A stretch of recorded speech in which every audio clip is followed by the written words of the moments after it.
நிறைய அரசியல்வாதிகள் இன்னைக்கு வரைக்கும் இந்த கோயிலுக்குள்ள வர யோசிக்கிறாங்க. தீ விபத்தில் 100க்கும் மேற்பட்ட மக்கள் பலி.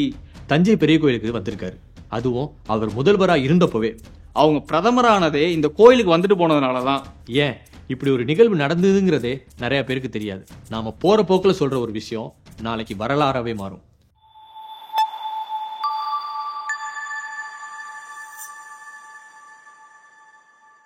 இந்த காணொலி ஆண்டவன் தமிழன் திரைப்படத்திற்கான ஆராய்ச்சியின் ஒரு பகுதியாகும். இந்த பதிவில் சோழர்களை பற்றி கூறப்பட்டுள்ள தகவல்கள் அனைத்தும் ஆராய்ச்சியாளர்களின் உதவியோடு கல்வெட்டுகள், செப்பேடுகள் மற்றும் நேரடி ஆதாரங்களை கொண்டுள்ளது. இந்த காணொலியில் அரசியல் தலைவர்கள், அரசு அதிகாரிகள் மற்றும் பத்திரிகை நிறுவனங்களின் பெயர்கள் இடம்பெற்றுள்ளன. இவை அனைத்தும் வரலாற்று நிகழ்வில் நடந்துள்ளதால் தனிப்பட்ட வெறுப்பு இன்றி வரலாற்று நோக்கோடு மட்டுமே பயன்படுத்தப்பட்டுள்ளது.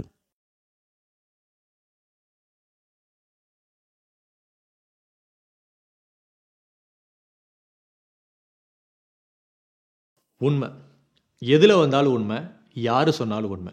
அது உண்மைதானா, அது நடந்திருக்க சாத்தியம் இருக்கான்னு நாம யாருமே யோசிக்கிறது இல்லை. அப்படி ஆதாரமே இல்லாம இன்னைக்கு வரைக்கும் நிறைய பேரால நம்பப்படுற, நாங்க ரொம்ப நாளா முற்றுப்புள்ளி வைக்கணும்னு நினைச்சிட்டு இருந்த ஒரு விஷயம்தான் இது. வணக்கம். தஞ்சை பெருவுடையார் கோயில் மேல சாபம் இருக்கா? தலைவர்கள் யாரும் பதவியோட போனா ஆபத்தா? இது மாதிரி இன்னும் நிறைய விஷயம் இருக்கு. இதெல்லாம் உண்மையா அப்படின்னு நீங்க கேட்டா அதுக்கு பதில் இப்பவே சொல்றோம், இல்ல. சரி, இந்த சாபம்லாம் இல்லைன்னு எப்படி சொல்றோம்? இது வரைக்கும் இதுதான் சரின்னு நினைச்சிட்டு இருந்த பல விஷயம் இப்ப உடைய போகுது. இது வரைக்கும் யாருக்குமே தெரியாத பெரிய ஆராய்ச்சியாளர்கள், பத்திரிகையாளர்களே பார்க்காத ஒரு கோணத்துல இருந்து நம்ம பார்க்க போறோம். அதனால இந்த வீடியோ ஃபுல்லா பாருங்க. ஏன்னா இதுல இருக்கிற ஒரு வரியும் நாம தெரிஞ்சுக்கணும். வழக்கம் போல பெரிய கோயிலை பத்தி வதந்திகள் தான் அதிகமா பரவிட்டு இருக்கு. அதை தெளிவுபடுத்துறதுக்காக தான் இந்த வீடியோ. இத என்னென்ன விதமா சொல்றாங்க? 1, கரூரார் இந்த கோயில் மேல சாபம் விட்டுட்டாரு. 2, கிழக்கு கோபுர வாசல்ல சாபம் இருக்கிறதுனால பதவியோட யாரும் வரக்கூடாது. 3, தீ விபத்துனால பெரிய கோயில் மேல ஏற்பட்ட சாபம். இதுல எது உண்மை? எதுவுமே கிடையாது. எப்படி சொல்றோம்னு கேக்குறீங்களா? கரூராரின் சாபம்.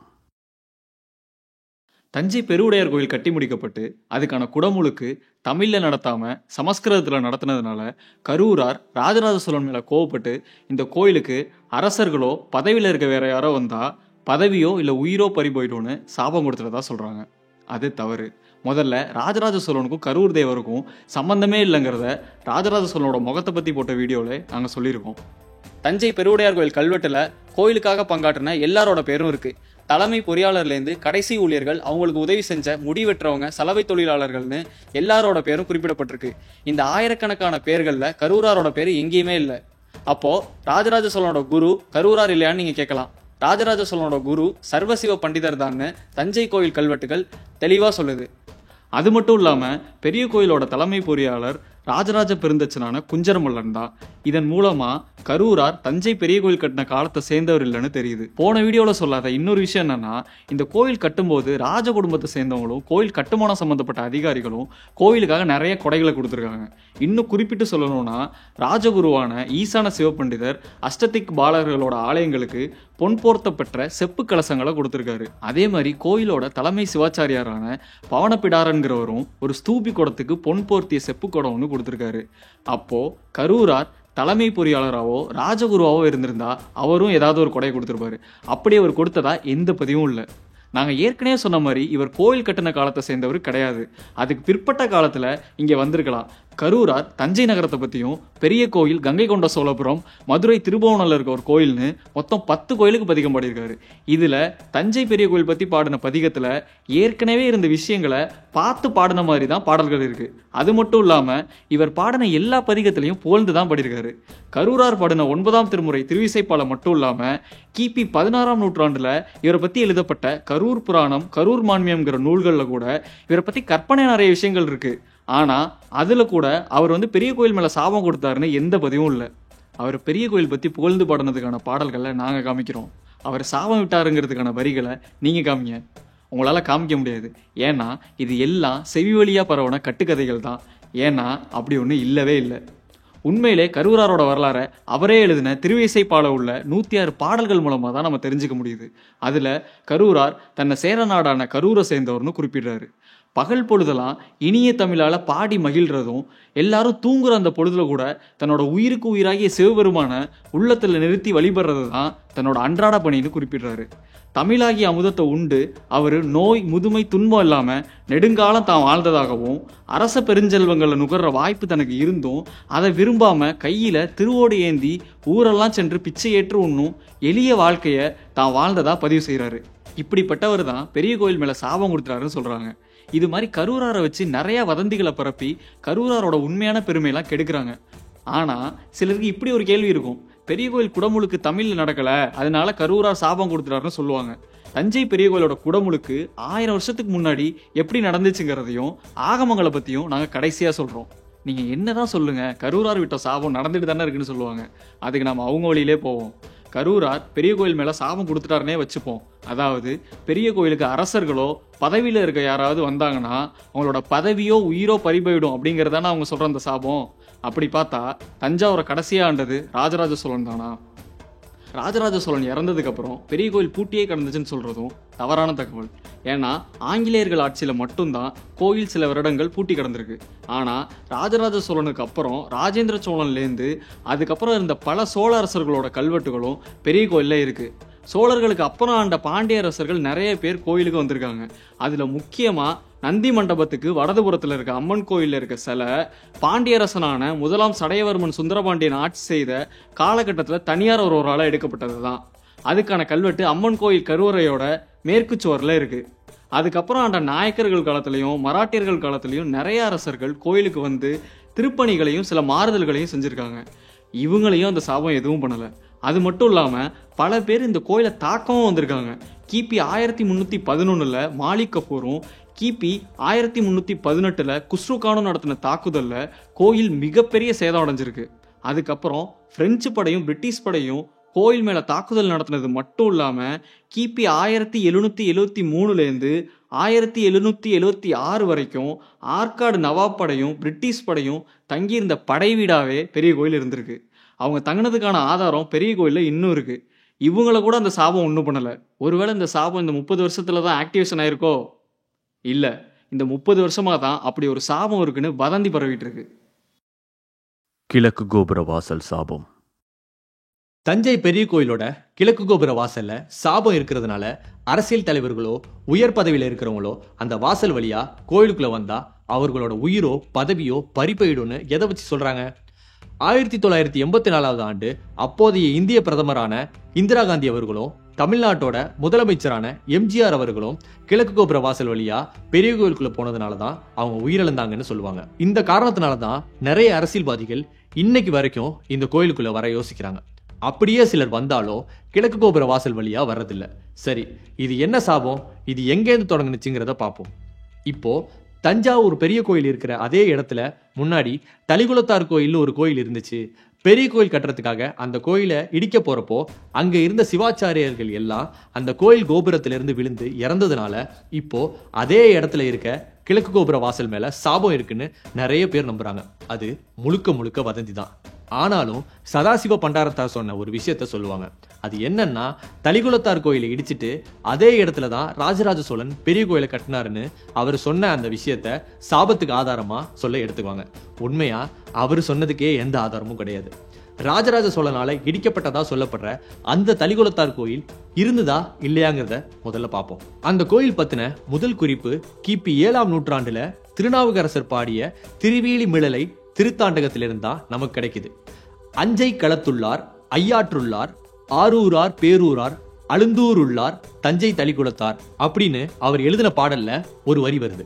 அதுல தஞ்சை தளிகுளத்தார்னு குறிப்பிடப்பட்டிருக்கு. அது மட்டும் இல்லாம பல்லவர்கள் காலத்துல தளிகுளத்தார் பிரம்மகுட்டம் அப்படின்னு 2 கோயில்கள் முக்கியமான கோயில்களா இருந்திருக்கு. இது மூலமா தஞ்சாவூர்ல தளிகுளத்து மகாதேவர் கோயில்னு ஒன்னு இருந்தது உறுதியாகுது. இப்போ ராஜராஜ சோழன் தளிகுளத்தார் கோயில இடிக்கலைங்கிறதுக்கு நாங்க ஆதாரம் சொல்றோம். தளிகுளத்தார் கோயில் ராஜராஜ சோழன் காலத்துல மட்டும் இல்லாம ராஜேந்திர சோழன் அதுக்கு அப்புறம் வந்த பல சோழ அரசர்கள் காலத்திலயும் இருந்திருக்கு. அதுக்கான ஆதாரம் எங்க இருக்குன்னா, தஞ்சை பெரிய கோயில்ல கிடைச்ச தளிகுளத்தார் கோயில சேர்ந்த 4 கல்வெட்டு துண்டுகள்ல தான் அது இருக்கு.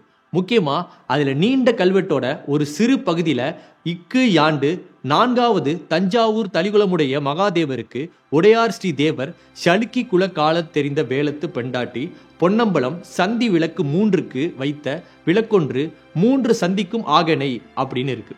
அதுல தஞ்சாவூர் தளிகுளமுடைய மகாதேவர் கோயிலுக்கு சலுக்கி குல கால தெரிந்த வேலம் அப்படிங்கிற இடத்துல இருந்த ஒரு பெண்ணான பொன்னம்பலம்ங்கிறவங்க 3 சந்தி பொழுதுலையும் ஒரு விளக்கு எரிப்பதற்கு நெய்ய அறக்கொடையா கொடுத்திருக்காங்க.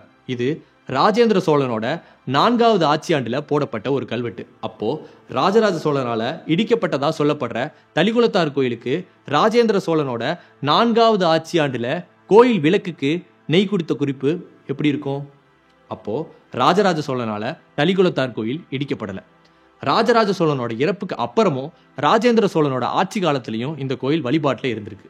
அது மட்டும் இல்லாம தளிகுளத்தார் கோயில் சோழர்கள் ஆட்சியோட இறுதி காலமான கிபி 13ஆம் நூற்றாண்டு வரைக்கும் அதே இடத்துல இருந்ததுக்கான குறிப்பும் கிடைக்குது. பல்லவர்கள் முற்கால பாண்டியர்கள் கட்டின பல கோயில்களுக்கு சோழர்கள் திருப்பணி செஞ்சிருக்காங்க. அப்படி அவங்க திருப்பணி செஞ்சிருந்தா அதை எப்படி கல்வெட்டுல குறிப்பிடுவாங்கிறதுக்கு பல்லவர்கள் காலத்தை சேர்ந்த திருக்கோடிக்காவல்ல செம்பியன் மாதேவியரால வெட்டப்பட்ட கல்வெட்டு ஒண்ணு ஆதாரமா அமைஞ்சிருக்கு. இந்த கல்வெட்டுல இடிஞ்ச நிலையில இருந்த அந்த கோயிலோட செங்கற் கட்டுமானங்கள் எல்லாம் நீக்கிட்டு கருங்கல் கற்றளியாவே அதை மாத்தி கட்டியிருக்காங்கன்னு குறிப்பிடப்பட்டிருக்கு. அதே மாதிரி அந்த கோயில்ல பாதுகாப்பு இல்லாம கடந்த பல்லவ மன்னன் நந்திவர்மன் நிருபதுங்கன், முற்கால பாண்டிய அரசன் கோமாரஞ்சடையன், முதலாம் பராந்தக சோழன், உத்தம சோழன்னு இத்தனை அரசர்கள் போட்ட கல்வெட்டு பலகை எல்லாத்தையும் படியெடுத்து திரும்ப கருங்கல்லாலான விமானத்துல வெட்டி அதை பாதுகாத்திருக்காங்க. அப்படி நகல் எடுத்து பொறிச்ச கல்வெட்டுகளை பழங்கல் படின்னு குறிப்பிட்டிருக்காங்க. சோழர்கள் தங்கள் முன்னாடி ஆண்ட அரசர்கள் மட்டும் இல்லாம தன்னோட பகைவர்கள் போட்ட கல்வெட்டுகளையும் கோயில்களையும் பேணி பாதுகாப்பா வச்சிருந்திருக்காங்களே ஒழிய அதை அழிக்கல. ராஜராஜ சோழன் தளிகுளத்தார் கோயிலை இடிச்சிட்டு திருப்பணி பண்ணியிருந்தா அதை தெளிவா கல்வெட்டுல குறிப்பிட்டிருப்பாரு. அதே மாதிரி தளிகுளத்து மகாதேவர்ங்கிற இறைவனோட பேரை மாத்திருக்க மாட்டாரு. அது மட்டும் இல்லாம பெரிய கோயிலோட முதல் கல்வெட்டிலே நாம் எடுப்பிச்ச திருக்கற்றளி ஸ்ரீ ராஜராஜேஸ்வர முடையாருக்கு அப்படின்னு தன்னால புதிதா எடுக்கப்பட்ட கோயில்னு தான் பதிவு செஞ்சிருக்காரு. ஒருவேளை அவர் இடிச்சிட்டு கட்டியிருந்தா தஞ்சை பெரிய கோயிலுக்கு பெருவுடையார் கோயில்னு பேர் இருந்திருக்காது, தளிகுளத்து மகாதேவர் கோயில்ல தான் இருந்திருக்கும். அப்புறம் எப்படி தளிகுளத்தார் கோயில் கல்வெட்டுகள் தஞ்சை பெரிய கோயில் இருக்குன்னு கேட்கலாம். தஞ்சை பெரிய கோயில்ல தளிகுளத்தார் கோயில் கல்வெட்டுகள் மட்டும் இல்லாம பல்லவர்கள் காலத்தை சேர்ந்த பிரம்மகுட்டம் கோயில் கல்வெட்டு துண்டுகளும் இடப்பட்டிருக்கு. இது எங்க இருக்குன்னா மகாமண்டபத்தோட குறுக்கு சுவர்ல இருக்கு. இந்த கல்வெட்டுகள்லாம் ஏன் தஞ்சை பெரிய கோயிலுக்கு வந்துச்சுன்னா கிபி 13-16ஆம் நூற்றாண்டுல பல அந்நிய படையெடுப்புகளால தஞ்சை பெரிய கோயில் நிறைய சேதம் அடைஞ்சு இருந்துச்சு. அத 15ஆம் நூற்றாண்டுல விஜயநகர அரசு காலத்துல தஞ்சையை சுத்தி பல்லவர்கள் காலத்தை சேர்ந்த அழிஞ்சு போன பல கோயிலோட கற்களை எடுத்துட்டு வந்து பெரிய கோயிலை சீரமைப்பு பண்ணியிருக்காங்க. இந்த திருப்பணியை பச்சையப்ப நாயக்கர் செஞ்சதுக்கான கல்வெட்டு பெரிய கோயில் முகமண்டபத்துல வலதுபுற துவாரபாலகர் சிலைக்கு பக்கத்துல இருக்கு. அதோட மண்டபத்துக்கு உள்ள 12க்கும் மேற்பட்ட கல்வெட்டு துண்டுகள் ஐயா குடவாயில் பாலசுப்ரமணியனோட நாகசாமி அவர்களும் சேர்ந்து கண்டுபிடிச்சிருக்காங்க. இப்படிதான் தளிகுளத்தார் கோயில் கல்வெட்டுகளும் இங்க வந்து சேர்ந்திருக்கு. தளிகுளத்து மகாதேவர் கோயில் நகரத்தோட ஏதோ ஒரு பகுதியில சிதலமடைஞ்சு கடந்திருக்கு. அத மராட்டிய அரசரான சரவோஜியோட மைத்துனர் சர்கேல் ராமோஜி சாஜேராவ் காட்கேங்கிறவரு வெண்ணாற்றங்கரையோட வடகரையில பள்ளி அக்ரகாரம்ங்கிற இடத்துக்கு இடமாற்றம் செஞ்சு புதுப்பிச்சிருக்காரு. இந்த கோயில் தளிகேஸ்வரர் கோயில்னும் அதுக்கு முன்னாடி இருக்க குளம் தளிகேஸ்வரர் குளம்னும் இப்ப வரைக்கும் அழைக்கப்படுது. இவ்வளவு விளக்கமும் எதுக்குன்னா தளிகுளத்தார் கோயிலை இடிச்சிட்டு பெரிய கோயில் கட்டவும் இல்ல, கிழக்கு கோபுர வாசல் மேல எந்த சாபமும் இல்ல. இது மாதிரி கோயில் கோபுரத்திலேருந்து விழுந்து இறந்ததா சொல்லப்படுற கதை பெரிய கோயில்ல நடந்ததே கிடையாது. மாறா திருச்சி திருவரங்கம் கோயில்லையும் திருப்பதி கோயில்லையும் தான் இது போன்ற நிகழ்வுகள் நடந்திருக்கு. அதுக்கு ஆதாரமா திருவரங்கம் கோயிலோட கோபுரத்துல அருவாளோட நிக்கிற பெரியாழ்வாருங்கிறவரோட உருவச்சிலையும் 2 ஜீயர்கள் அதுக்கு பக்கத்துல தமிழ் மற்றும் தெலுங்கு கல்வெட்டுகள் ஒண்ணு இருக்கு. கோனேரி ராயன்கிற மன்னரோட செயலுக்கு எதிர்ப்பு தெரிவிச்சு கோயில் மேல இருந்து உயிர் துறந்த செய்தி கல்வெட்டுல தெளிவா வருது. அதே மாதிரி கிழக்கு வெள்ளை கோபுரத்திலையும் இது மாதிரி ஒரு சம்பவம் ஒண்ணு நடந்திருக்கு. இந்த மாதிரி நிகழ்வுகள் நடந்த கோயில்களே இப்போ சிறப்பா தான் இருந்துகிட்டு இருக்கு. ஆனா அப்படி ஒரு நிகழ்வே நடக்காத ஒரு கோயில் 1000 ஆண்டுகளுக்கு முன்னாடி உலகத்திலே முதல் உயரமான கோபுரம் மட்டும் இல்லாம கேரளாவை வென்றதுக்கான வெற்றி சின்னமா விளங்கின இந்த கிழக்கு கோபுர வாசல் மேலதான் இன்னைக்கு இத்தனை வதந்திகள் சுமத்தப்படுது. இவ்வளோ விளக்கங்களை நாங்கள் கொடுத்துட்டோம். இருந்தாலும் சிலர் சில ஆண்டுகள்ல இந்த சாபம் நடந்துட்டு தானே இருக்குன்னு அடுத்த கேள்வியை முன் வைப்பாங்க. அதுக்கும் நாங்கள் பதில் சொல்லிடுறோம். 1984 இந்திரா காந்தி அவர்களும் எம்ஜிஆர் அவர்களும் பெரிய கோயிலுக்கு வந்துட்டு போனது, அதே ஆண்டுல இந்திரா காந்தி அவர்கள் இறந்தது, அதுக்கப்புறம் எம்ஜிஆர் அவர்கள் இறந்ததுன்னு இந்த எல்லா நிகழ்வுகளும் உண்மைதான். ஆனா இந்த நிகழ்வுகளோட உண்மையான வரலாறை சரியா தெரிஞ்சுக்காம உருவாக்கப்பட்டது தான் இந்த வதந்திகள் முழுக்க. பொதுவா எல்லாரும் என்ன சொல்லுவாங்கன்னா, இந்திரா காந்தி அவர்கள் கடைசியா வந்த கோயில் இதுதான், இங்க வந்துட்டு போன கொஞ்ச நாள்ல அவங்க இறந்துட்டாங்க அப்படின்னு சொல்லுவாங்க. இதுதான் கடைசியா வந்துட்டு போன கோயிலா?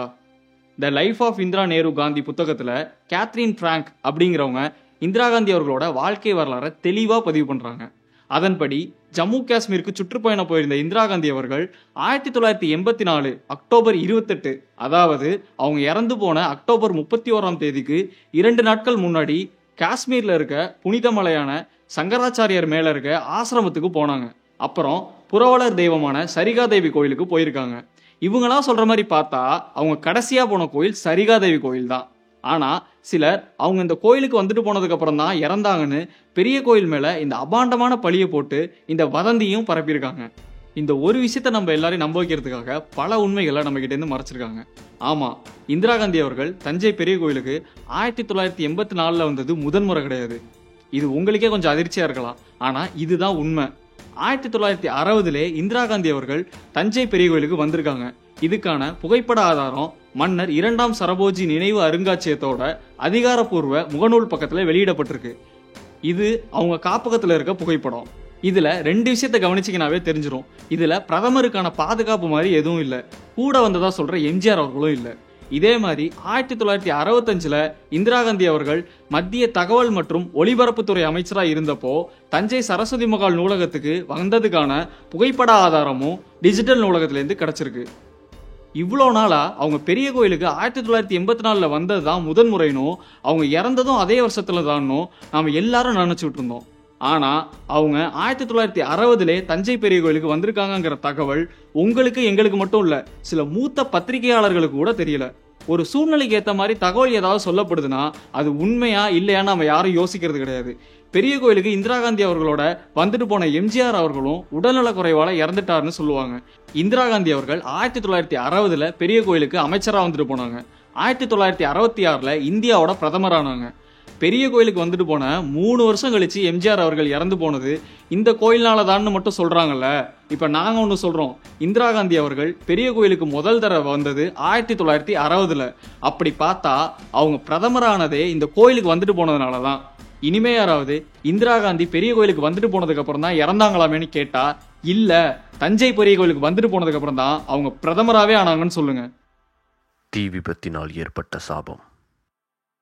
தீ விபத்தினால பெரிய கோயில் மேல ஏற்பட்ட சாபம், சாபத்தினால பெரிய கோயில்ல ஏற்பட்ட தீ விபத்து. இப்படி சொல்லப்படுற 2 விதத்துல பெரிய கோயில் மேல எந்த சாபமும் இல்லைங்கிறத நாம பார்த்துட்டோம். தீ விபத்தினால அந்த புது சாபம் என்னங்கிறதையும் பார்த்துருவோம். 1997 ஜூன் 8ஆம் தேதி 17 ஆண்டுகள் கழிச்சு தஞ்சை பெரிய கோயிலோட குடமுழுக்கு நடக்க இருந்துச்சு. அதுக்காக ஜூன் 7ஆம் தேதி குடமுழுக்குக்கு முதல் நாள் இரவு பெரிய யாகசாலைகள் அமைக்கப்பட்டு யாகங்கள் நடந்துட்டு இருந்துச்சு. சரியா 7 மணிக்கு யாகசாலைகளுக்கு மேல போடப்பட்டிருந்த கீற்று கொட்டகைகள் எதிர்பாராத விதமா பற்றி எரிய ஆரம்பிச்சு மிகப்பெரிய தீ விபத்தா மாறிட்டு. அதுக்கு அடுத்த நாள் செய்தித்தாள்கள்ல தீ விபத்தில் 100க்கும் மேற்பட்ட மக்கள் பலி, தீ விபத்தில் உடல் கருகி பலின்னு பலவிதமா செய்திகள் போட்டிருந்தாங்க. 1997 அந்த குறிப்பிட்ட நாள்ல எல்லா செய்தித்தாள்களையும் என்ன செய்தி வெளியாயிருச்சுன்னு தெரிஞ்சுக்க அந்த பழைய செய்தித்தாள்களை தேடி நாங்க நிறைய அலைஞ்சோம். அதுல தி இந்து பத்திரிகையில மட்டும் 32 பேர் பலி அப்படின்னு வெளியாயிருக்கு. பலி எண்ணிக்கையை குறைச்சு சொல்லியிருக்காங்கன்னு சில பேர் இதை விமர்சிச்சிருக்காங்க. 100 பேர் பலின்னு சொன்ன பத்திரிகையிலேயே 2-3 நாள் கழிச்சு 38 பேர் பலி, 32 பேர் பலின்னு மாத்தி 4வது 5வது பக்கத்துல போட்டிருந்தாங்க. ஆனா அந்த விபத்துல உண்மையாவே நடந்தது என்னங்கிறத சம்பவ இடத்துல இருந்து நேரடியா ஆதாரத்தோட பதிவு பண்ணவர் தி இந்து நாளிதழின் மூத்த பத்திரிகையாளரான கோ சீனிவாசன் அவர்கள் தான். தன்னோட இன்பியல் துன்பியல் இதழியல் அப்படிங்கிற புத்தகத்துல இந்த நிகழ்வை தெளிவா பதிவு பண்ணியிருக்காரு. உண்மையாவே அங்க என்ன நடந்துச்சு தெரியுமா? யாகசாலை ராஜராஜ நுழைவாயிலுக்கும் கேரளாந்தக நுழைவாயிலுக்கும் நடுப்புற இருக்க யானை மண்டபத்துக்கு எதிர உள்ள இடத்துல தான் அமைச்சிருந்தாங்க. யாகசாலையிலேருந்து வந்த நெருப்பு அங்க போட்டிருந்த கீத்து கொட்டகையில பட்டு வேகமா எரிய ஆரம்பிச்சிருச்சு. உடனே யாகசாலையை பார்க்க வந்த ஆயிரக்கணக்கான மக்கள் முண்டி அடிச்சுக்கிட்டு கேரளாந்தகன் நுழைவாயில நோக்கி வேகமா வெளியில ஓட ஆரம்பிச்சிருக்காங்க. அந்த கூட்ட நெரிசல்ல சிக்கி மிதிப்பட்டு தான் நிறைய பேர் இறந்திருக்காங்க. மொத்தம் 32 பேர் கோயில்ல அந்த இடத்துல இறந்திருக்காங்க. பத்திரிகையாளர் சீனிவாசன் அவர்கள் விபத்து நடந்த இடத்துல இருந்தது மட்டும் இல்லாம தஞ்சை மருத்துவக் கல்லூரி மருத்துவமனைக்கு போய் பிணவரையில சடலங்களை நேர்ல பார்த்து கணக்கெடுத்து பதிவு பண்ணியிருக்காரு. அடுத்த நாள் காலையில அப்போதைய முதலமைச்சரான மு. கருணாநிதி அவர்கள் விபத்து நடந்த இடத்த நேர்ல வந்து பார்வையிட்டு இருக்காரு. இது இல்லாம இந்த விபத்துல தீக்காயங்கள் நிறைய பேருக்கு ஏற்பட்டிருக்கு. தீக்காயத்தினால சில பேரும் இறந்திருக்காங்க. திருவள்ளூர் போக்குவரத்து கழகத்துல பணியாற்றி ஓய்வு பெற்ற கண்ணையன்கிற ஒரு முதியவரும் விபத்துல தீக்காயம் ஏற்பட்டு ஒரு வாரம் கழிச்சு மருத்துவமனையில இறந்திருக்காரு. அம்மாப்பேட்டையில இருக்க அவரோட உறவினர்களை தொடர்பு கொண்டு இந்த தகவலை மட்டும் இல்லாம இந்த விபத்தை பத்தின சில தகவல்களையும் கேட்டு உறுதிப்படுத்திக்கிட்டோம். ஆனா சில செய்தித்தாள்கள்ல வந்த தவறான செய்தினால 100 பேருக்கு மேல தீயில கருகி கோயில் உள்ளே இறந்துட்டாங்கன்னு பெரிய கோயில் மேல இன்னொரு புது சாபம் இருக்குன்னு வதந்திகள் பரவ ஆரம்பிச்சிருச்சு. நிறைய பேர் இந்த தீ விபத்துனால பெரிய கோயில்ல தீட்டு இருக்குன்னு இப்போ வரைக்கும் நம்பிட்டு இருக்காங்க. கோயில்கள்ல அசம்பாவிதங்களோ உயிரிழப்புகளோ ஏற்பட்டா பிராயச்சித்த யாகம்னு ஒண்ணு பண்ணுவாங்க. தஞ்சை பெரிய கோயில்ல விபத்து நடந்த அடுத்த நாளே, அதாவது ஜூன் 8ஆம் தேதியே திரும்பவும் யாகங்களை நடத்தி ஜூன் 9ஆம் தேதி திங்கட்கிழமையே குடமுழுக்க சிறப்பா பண்ணிட்டாங்க. இவ்வளோ பெரிய விபத்து நடந்திருந்தாலும் குடமுழுக்குல பலாயிரக்கணக்கான மக்கள் கலந்துருக்காங்க. தஞ்சை பெரிய கோயில்ல மட்டும் இல்லாம பல கோயில்கள்ல இதே மாதிரி பல விபத்துகளும் உயிரிழப்புகளும் ஏற்பட்டிருக்கு. ஆனா தஞ்சை பெரிய கோயில்ல நடந்த விபத்தை மட்டும் ரொம்ப மிகைப்படுத்தி காட்டுறது ஏன்? பெரிய கோயில் மேல மட்டும் சாபமும் தீட்டும் இருக்கும்னு இன்னும் நிறைய பேர் நம்புறது எதனால தெரியுமா? இது வரைக்கும் நம்ம பார்த்த சாபங்கள் வதந்திகள் எல்லாமே தொடங்குனது ஒரு சின்ன புள்ளியிலேருந்து தான். இப்போ வரைக்கும் இருக்க ஒரு பெரிய தனியார் வார இதழ் தான் முதல்ல தஞ்சை பெரிய கோயில் மேல சாபம் இருக்குன்னும் இங்க வந்துட்டு போன தலைவர்கள் இதனாலதான் இறந்தாங்கன்னு ஒரு கட்டுரையை வெளியிட்டுச்சு. அதுக்கப்புறம் நடந்த பல தற்செயலான நிகழ்வுகளும் அதுக்கு ஏத்த மாதிரி நடந்ததுனால மக்களும் இது எல்லாத்தையும் நம்ப ஆரம்பிச்சிட்டாங்க. 1984க்கு முன்னாடி இப்படி ஒரு சாபமே இல்லைங்கிறதுக்கு ரொம்ப முக்கியமான ஆதாரம் ஒன்று இருக்கு. ஆமா, இந்த ஒரு ஆதாரம் போதும். இது வரைக்கும் நாங்கள் கொடுத்த இவ்வளவு விளக்கமும் தேவையே கிடையாது. நான் காட்ட போற இந்த ஆதாரம் ஒரு முக்கியமான நிகழ்வு பத்தினது. இதுவரைக்கும் தஞ்சை பெரிய கோயிலை பத்தி ஆய்வு பண்ண பல பெரிய ஆய்வாளர்களும் தஞ்சை பெரிய கோயில் மேல எந்த சாபமும் இல்லைங்கிறதுக்கு பல ஆதாரங்களை சொல்லியிருக்காங்க. ஆனா நாங்க இப்ப காட்ட போற இந்த ஆதாரம் யாருமே குறிப்பிட்டது கிடையாது. ஏன், இப்படி ஒரு நிகழ்வு நடந்ததுங்கிறதே நிறைய பேருக்கு தெரியாது. இதுதான் அந்த ஆதாரம். இந்த புகைப்படத்தில் இருக்கிறது முன்னாள் குடியரசுத் தலைவரான ராஜேந்திர பிரசாத் அவர்கள் 1950லேருந்து 1962 வரைக்கும் குடியரசுத் தலைவராக இருந்தார். அப்படியே இந்த புகைப்படத்தோட இடதுபுறத்தில் இருக்கிறது யாருன்னு பாருங்க. ஆமா, பெருந்தலைவர் காமராஜர் அவர்கள் தான் தஞ்சை பெரிய கோயிலுக்கு வந்திருக்காரு. அதுவும் அவர் முதல்வராக இருந்தப்பவே. ராஜேந்திர பிரசாத் அவர்களும் குடியரசுத் தலைவராக இருந்தப்போதான் 2 பேரும் சேர்ந்து தஞ்சை பெரிய கோயிலுக்கு வந்திருக்காங்க. இவங்க 2 பேரையும் அந்த சாபம் எதுவுமே பண்ணல. சில பேர் சொல்லுவாங்க நேர்மையா இருக்கிறவங்கள அந்த சாபம் எதுவுமே பண்ணாதுன்னு. ஒரு பொய்யை உண்மையாக்க சொல்லப்படுற பல பொய்கள்ல இதுவும் ஒண்ணு. இந்திரா காந்தி அவர்கள் இறக்கிறதுக்கு முன்னாடி வரைக்கும் இப்படி ஒரு சாபம் இருக்குங்கிற வதந்தியே கிடையாது. இதுதான் உண்மை.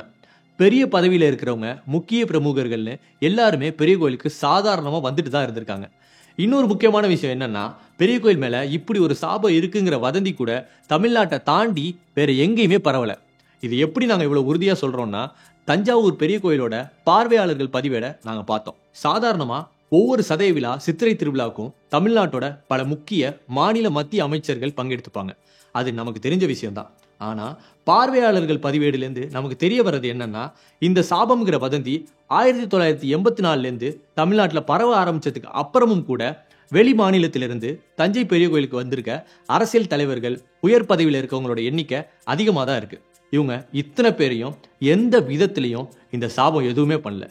இதுக்கு பேரு சாபமே கிடையாது, வெறும் வதந்தி தான்னு ஆணித்தனமா நமக்கு தெரிய வருது. நாங்க இந்த விஷயத்தை பத்திலாம் வீடியோ பண்ண போறோம்னு சொன்னப்போ தப்பு பண்ற எல்லாருக்கும் இந்த கோயில் மேல ஒரு பயம் இருக்கு, இந்த சாபம் அப்படியே இருக்கட்டுமே, அதுவும் நல்லது தானேன்னு சொன்னாங்க. அவங்க சொல்றது உண்மைதான். இந்த கோயில் மேல உள்ள பயம் வெறும் தப்பு பண்ற அரசியல்வாதிகளுக்கும் உயர் பதவியில் இருக்கவங்களுக்கு மட்டும் இருந்தா பிரச்சனை இல்லை. இந்த கோயில் மேல சுமத்தப்படுற பழி வதந்தி இது எல்லாம் மக்கள் மனசுல இன்னும் ஆழமா ஊறி போயிருக்கு. காதலர்கள் சேர்ந்து போனா பிரிஞ்சிருவாங்கிறதுல ஆரம்பிச்சு ஒரு நல்ல காரியத்தை கூட இந்த கோயில இருந்து யாரும் தொடங்குறது இல்லை. மற்ற விஷயங்களாவது இதனாலதான் அப்படி நடக்குதுன்னு எதையாவது ஒன்று சொல்லுவாங்க. ஆனா காதலர்கள் இந்த கோயிலுக்கு வந்தா பிரிஞ்சிருவாங்கன்னு எப்படி சொல்றாங்கன்னே தெரியல. ஒரு விஷயத்த மட்டும் நல்லா யோசிச்சு பாருங்க.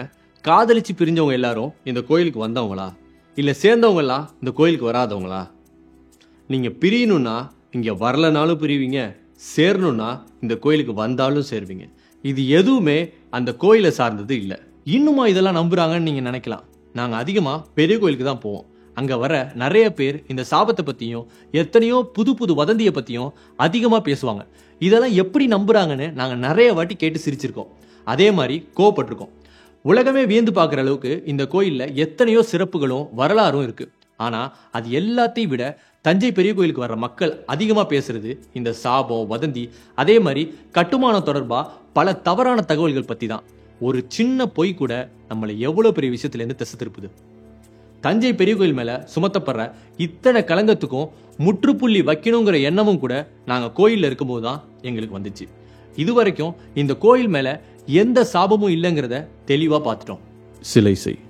தமிழர்களோட வரலாற்றை மையப்படுத்தி நம்ம தமிழ் மன்னர்களோட சிலைகளை அவங்களே உருவாக்கி அதை விற்பனை பண்ணிகிட்டு இருக்காங்க. உங்களுக்கும் இதே மாதிரி சிலைகள்லாம் வேணும்னா www.silaisai.com ஆர்டர் பண்ணுங்கள்.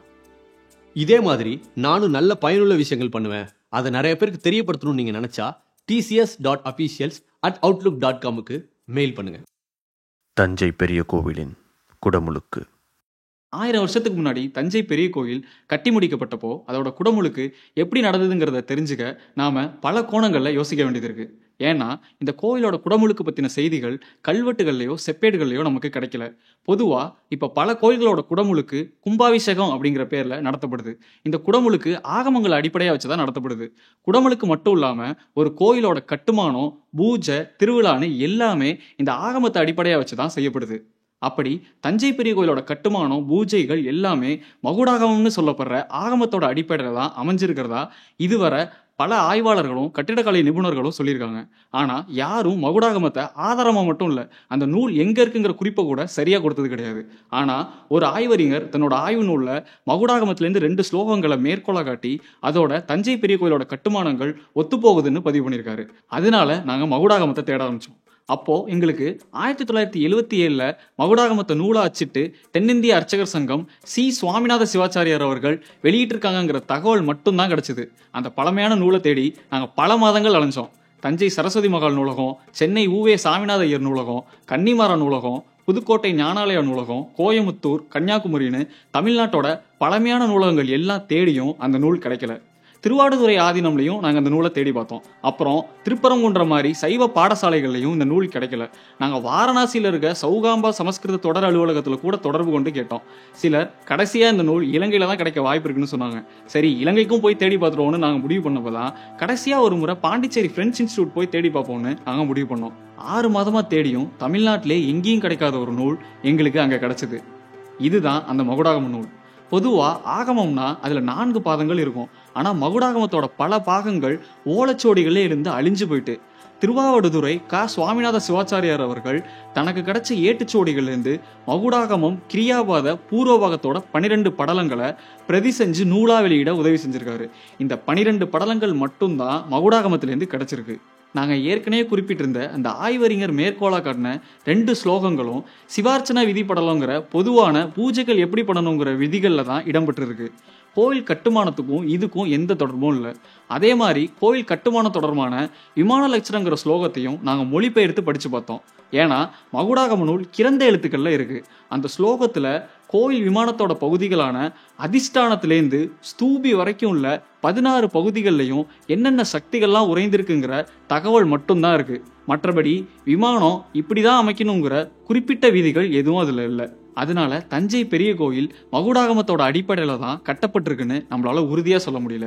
பொதுவா லிங்கத்தை பிரதிஷ்டை பண்ணிட்டு விமானம் கட்டுறது மகுடாகம முறைன்னு நிறைய அறிஞர்கள் சொல்லி நாங்க கேட்டிருக்கோம். ஆனா மகுடாகமத்துல இந்த குறிப்பும் எங்களுக்கு கிடைக்கல. அதே மாதிரி தஞ்சை பெரிய கோயில் மகுடாகமத்தோட அடிப்படையில தான் கட்டப்பட்டிருக்குங்கிற கருத்தை முதல்ல கிபி 18ஆம் நூற்றாண்டுல வாழ்ந்த கொட்டையூர் சிவக்கொழுந்து தேசிகர் தான் தன்னோட பெருவுடையார் மாலை நூல்ல பதிவு பண்றாரு. சோழர்கள் காலத்துல கட்டப்பட்ட கோயில்களோட வடிவமைப்பு விதிகள்ல நிறைய ஒற்றுமைகள் தென்படுது.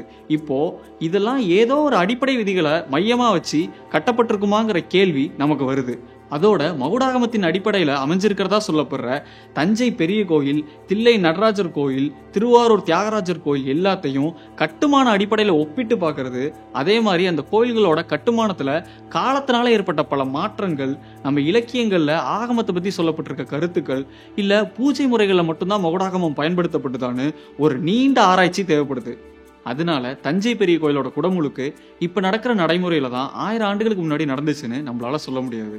தஞ்சை பெரிய கோயிலோட குடமுழுக்கு எப்படி நடந்துச்சுங்கிறத பத்தி எங்களோட கருத்து என்னன்னா, குடமுழுக்க பத்தி கல்வெட்டுகள்ல எந்த குறிப்பும் கிடைக்கல. ஆனா விமானத்துல இருக்க ஸ்தூபி தறியில வைக்க செப்பு குடம் ஒன்ன ராஜராஜ சோழன் கொடையா கொடுத்ததை பத்தின செய்திகள் நமக்கு கல்வெட்டுகள்ல கிடைக்குது. பெரிய கோயிலோட குடமுழுக்கு நீரை வச்சு புனிதப்படுத்துற ஒரு நிகழ்வா தான் நடந்திருக்கணும். தஞ்சை பெரிய கோயில்ல சதய விழா, கார்த்திகை மாத திருக்கார்த்திகை விழா, மாத சங்கராந்தி விழா, பெரிய திருவிழான்னு நடந்த எல்லா திருவிழாவை பத்தின குறிப்புகளும் கிடைக்குது. அதே மாதிரி அந்த திருவிழால பயன்படுத்தின பூஜை பொருட்கள், திருவமுது படைக்கிறதுக்கு தேவைப்படுற அரிசி, காய்கறி, பருப்பு, புளி, மிளகு, ஜீரகம், சர்க்கரை, தயிர், உப்பு, வெற்றிலை, விறகுன்னு எல்லா பொருட்களுக்கு தேவையான தொகையை கொடையா கொடுத்தது செய்திகள் நமக்கு கிடைக்குது. பொதுமக்கள்லேருந்து அரசர்கள், உயர் பதவியில இருக்கவங்கன்னு எல்லாரும் கொடுத்த கொடையையும் ஒண்ணு விடாம ஆவணப்படுத்தின கோயில் தஞ்சை பெரிய கோயில் மட்டும்தான். அதோட கோயில் கட்டி முடிக்கப்பட்ட பிறகுதான் கல்வெட்டுகள்ல இந்த தகவல் எல்லாத்தையும் பதிவு செஞ்சிருக்காங்க.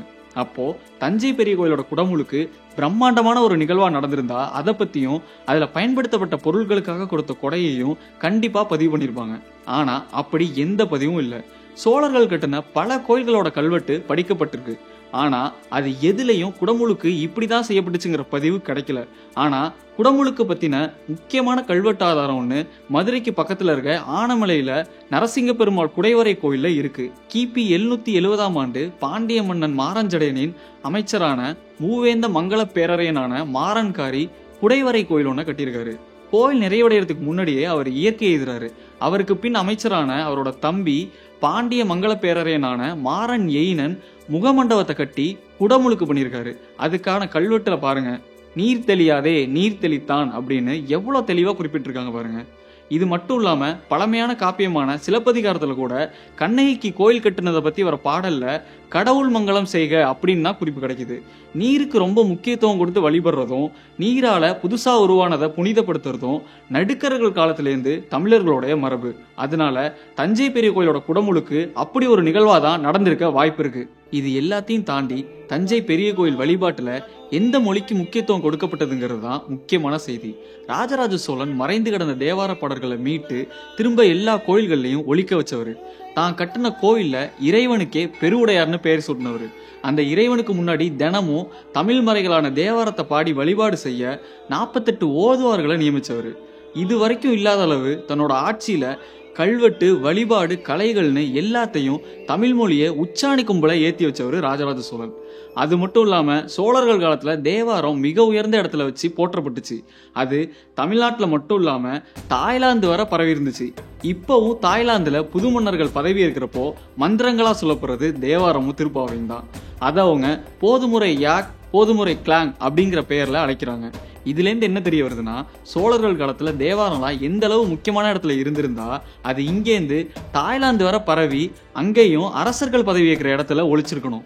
நம்மளோட பெருமையெல்லாம் நம்மளை விட வெளியில இருக்கவங்களுக்கு நல்லா தெரியுது. தஞ்சை பெரிய கோயில் சுற்றி இருக்க 118 கிராம மக்களோட பங்களிப்போட இயங்கின கோயில். இந்த கோயிலோட திருவிளக்கை எரிக்க ராஜராஜ சோழன் கொடுத்த கால்நடைகளால மட்டும் நூற்றுக்கணக்கான குடும்பங்கள் பயனடைஞ்சாங்க. இப்படி ஆயிரக்கணக்கான மக்களை வாழ வச்ச தஞ்சை பெரிய கோயிலை பத்தி தான் இன்னைக்கு அங்க போனா பதவி போயிடும், உயிர் போயிடும்னு மோசமான வதந்திகளை பேசிட்டு இருக்கோம். இந்த இடத்துல இருந்து எந்த நல்ல காரியமும் நிறைய பேர் தொடங்குறது இல்லை. ஆனா இயல், இசை, நாடகம், ஓவியம், நடனம்னு பல கலைகளை வளர்த்த இடம் இது. நம்மளோட தாய்மொழியான தமிழ் மொழி ஓங்கி ஒழிச்ச இடம் இது. எல்லா குடிகளை சார்ந்தவங்களுக்கும் சமமான அங்கீகாரம் கொடுக்கப்பட்ட இடம் இது. சாதாரண மக்களோட பங்களிப்போட இயங்கின இடம் இது. ஒரு சிறந்த வழிபாட்டு தலம், ஒரு மிகப்பெரிய வெற்றி சின்னம்.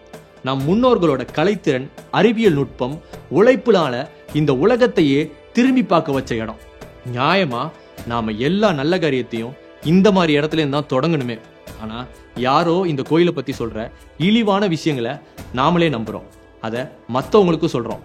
நாங்க எல்லா நல்ல காரியத்தையும் எப்போதும் அங்கிருந்து தான் தொடங்குவோம். அது எல்லாமே நல்லா தான் போயிட்டு இருக்கு. சில பெரிய யூடியூப் சேனல்ஸ் கூட பெரிய கோயில் மேல சாபம் இருக்கு, மர்மம் இருக்குன்னு போடுறாங்க. எப்பெல்லாம் மக்கள் மத்தியில இந்த கோயில் பத்தின பேச்சு வருதோ அப்பெல்லாம் அதை பத்தி திரும்ப திரும்ப பதிவிடுவாங்க. உங்க கண்டென்ட்டுக்காக தமிழ் வரலாறுன்னு மட்டும் கிடையாது, எந்த வரலாறுலையும் கை வைக்காதீங்க. இனிமே தஞ்சை பெரிய கோயில் மேல ஆதாரமே இல்லாம பொய்யான விஷயங்களை போடாதீங்க. அடிக்கடி நாங்க சொல்ற ஒரு விஷயம் என்னன்னா, நாம போற போக்குல சொல்ற ஒரு விஷயம் நாளைக்கு வரலாறாவே மாறும். அதுக்கு ஒரு உதாரணம் தான் இந்த பெரிய கோயிலை பத்தின சாபம், வதந்தி எல்லாமே. முதல்ல தஞ்சை பெரிய கோயிலை பத்தி தவறான வதந்திகளை நாம பேசுறத முதல்ல நிப்பாட்டுவோம். அப்படி பண்ணாலே இது பரவுறது பாதி குறைஞ்சிடும். அதே மாதிரி இந்த வதந்தியை பத்தி சொல்றவங்களுக்கும் இதை தெரியப்படுத்துங்க. நீங்க எதுவும் செய்யணும்னு நினைச்சீங்கன்னா உங்களுக்கு தெரிஞ்ச எல்லாருக்கும் இந்த வீடியோவை ஷேர் பண்ணுங்க. இந்த வதந்திக்கு முற்றுப்புள்ளி வச்ச பங்கு உங்களுக்கு இருக்கட்டும். இதோட இந்த வீடியோ முடிஞ்சிருச்சு. இதுக்கப்புறம் நாங்க எங்களை பத்தி சொல்ல போறோம். முதல்ல சிட்னி தமிழ் மன்றம் ஆஸ்திரேலியாவுக்கு ரொம்ப நன்றி. நம்மளோட ராஜராஜ சோழனோட முகத்தை பத்தின வீடியோ பார்த்துட்டு அந்த ஆய்வை கட்டுரையா கேட்டிருந்தாங்க. அதை அவங்களோட தமிழர் வரலாறுங்கிற புத்தகத்திலையும் வெளியிட்டு இருந்தாங்க. அதுக்கு ரொம்ப நன்றி. நிறைய பேர் உங்க ஆய்வுலாம் ரொம்ப நல்லா இருக்கு, அடிக்கடி வீடியோ போட வேண்டியதானேன்னு கேட்டாங்க. பொதுவா நாங்க ஒவ்வொரு ஆய்வையும் கல்வெட்டையோ ஓலைச்சுவடியோ இல்ல ஆய்வாளர்கள் சொல்றதை அப்படியே எடுத்து சொல்லாம நாங்க மறு ஆய்வு பண்ணி எங்களோட தனிப்பட்ட ஆய்வை நடத்தி புதுசா கண்டுபிடிச்ச விஷயங்களை அதுல சேர்ப்போம். அதனாலதான் நாங்க ஒரு வீடியோக்கும் நிறைய நேரம் எடுத்துக்கிறோம். இன்னும் சிலர் சொன்னாங்க, நீங்க வீடியோ போட்டதுக்கு அப்புறம் உங்க கண்டென்ட்டை அப்படியே எடுத்து சிலர் வீடியோவா போடுறாங்க அப்படின்னு. முதல்ல வரலாறு ஒரு பொதுவான விஷயம் தான். அதை அவங்க எடுத்து இன்னும் நிறைய பேருக்கு தெரியப்படுத்துறதுல எங்களுக்கும் மகிழ்ச்சி தான். ஆனா அதுல பொய்யா எதுவும் கலந்துராம உங்களோட ஆய்வையும் சேர்த்து போடுங்க. நாங்களும் அதை தெரிஞ்சுக்கிறோம். நன்றி. இது ட்ரங்க் கிரியேஷன் ஸ்டுடியோஸ், தஞ்சாவூர்.